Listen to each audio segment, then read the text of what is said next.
సాంబ శివ నీదు మహిమ ఎన్నటికీ తెలియదాయే సాంబ శివ నీదు మహిమ ఎన్నటికీ ఆ, తెలియదాయే సాంబ శివ నీదు మహిమ ఎన్నటికీ తెలియదాయే సాంబ శివ నీదు మహిమ ఎన్నటికీ తెలియదాయే హర హర శివ శివ హర హర శివ శివ ఆ, గంగా జలము తెచ్చి నీకు అభిషేకము చేతునంటే జలము తెచ్చి నీకు అభిషేకము మరి చేతునంటే గంగ జలమున సేప కప్పల ఎంగిలంటున్నావు శంభో ఆహా. శివ శివ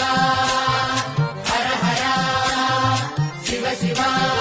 ఆ, సాంబ శివ నీదు మహిమ ఎన్నటికీ తెలియదాయే శివ శివ ఆ, ఆవు పాలు తెచ్చి నీకు అర్పితము చేతునంటే పాలు తెచ్చి నీకు